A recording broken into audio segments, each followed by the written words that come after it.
Halo semuanya, selamat datang di video kami. Di sini, kami dari kelompok 3 akan membahas sejarah tentang perlawanan Pattimura di Maluku, perlawanan Diponegoro, dan perlawanan Kesultanan Palembang. Materi yang pertama akan kami bahas yaitu perlawanan Pattimura di Maluku. Oke, simak terus ya videonya. Perlawanan Pattimura di Maluku pada tahun 1817. Perlawanan rakyat di Maluku menandai perlawanan pertama rakyat Indonesia setelah Belanda berkuasa lagi di Nusantara. Sebelumnya, Nusantara berada di bawah kekuasaan Prancis, Belanda, kemudian Inggris. Berkuasanya kembali Belanda pada tahun 1817 mendapat tantangan keras dari rakyat Maluku. Hal ini disebabkan oleh keresahan-keresahan baik dalam bidang politik, ekonomi maupun sosial akibat kebijakan VOC di Maluku. Kebijakan tersebut antara lain kewajiban menyediakan bahan-bahan untuk memperbaiki kapal Belanda dan wajib militer bagi pemuda Ambon untuk menjadi serdadu Belanda di Jawa. Di bawah pimpinan Thomas Matulesi alias Pattimura, rakyat Maluku bangkit mengangkat senjata.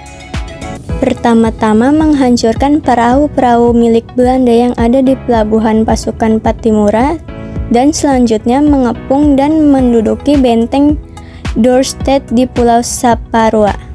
Perlawanan terhadap Belanda tidak hanya di Saparua tetapi meluas ke wilayah lainnya seperti Maluku dan Ambon. Dalam perlawanannya, Pattimura dibantu oleh Kapitan Paulus Tiahahu dan putrinya Christina Marta Tiahahu.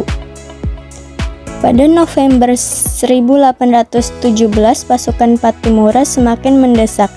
Ia pun berhasil ditangkap Belanda dan sebulan kemudian dijatuhi hukuman mati di benteng New Victoria di Ambon. Setelah tadi kita membahas tentang perlawanan Pattimura di Maluku, dan sekarang kita akan masuk materi yang kedua, yaitu kita akan membahas tentang perlawanan Diponegoro.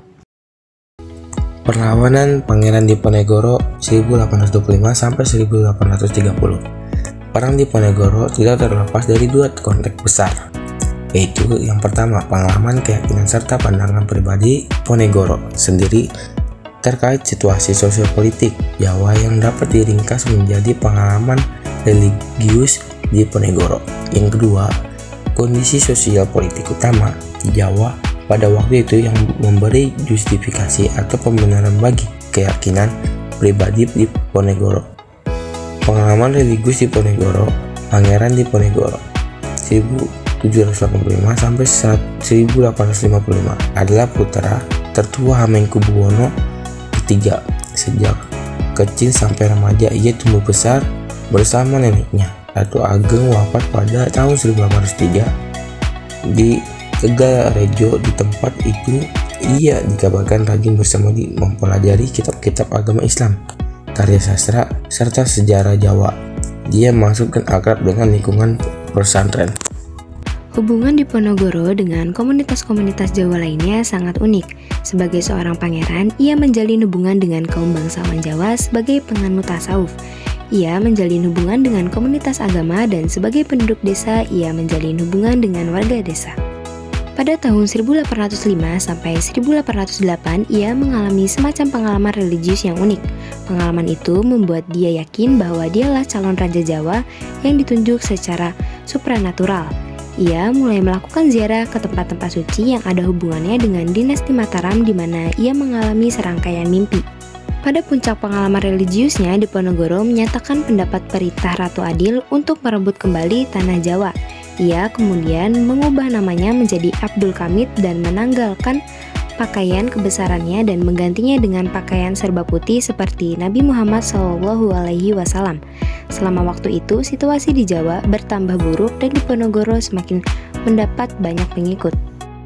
Kondisi sosial politik Jawa sebelum dan sekitar tahun 1825 diwarnai beberapa hal, yaitu yang pertama, semakin kuatnya campur tangan Belanda terhadap urusan internal kerajaan, terutama sejak zaman H.W. Daendels.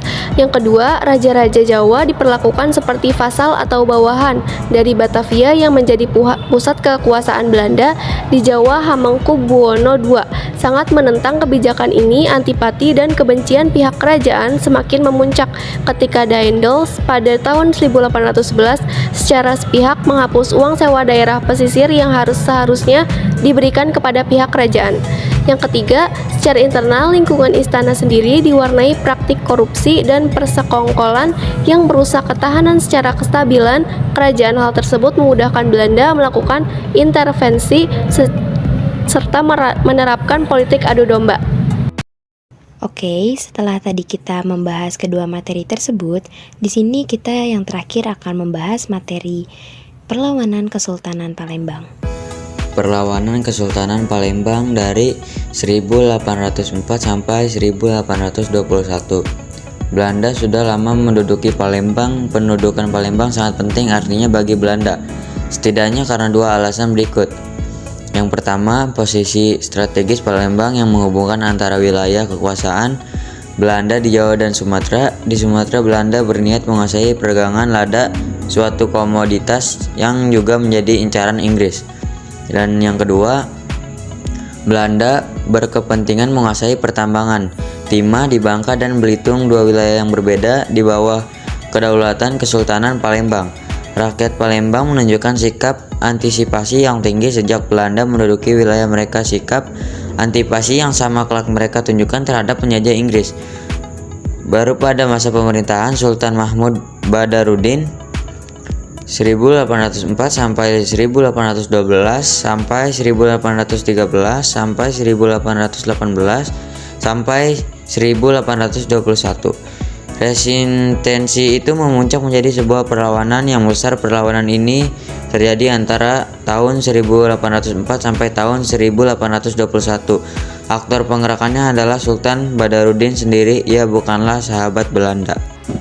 Ketika Belanda takluk kepada Inggris melalui perjanjian Tungtang 1811, sebagian kecil pasukan Belanda masih bertahan di Palembang. Pada saat yang sama, Inggris memusatkan di sebagian besar perhatiannya ke Pulau Jawa.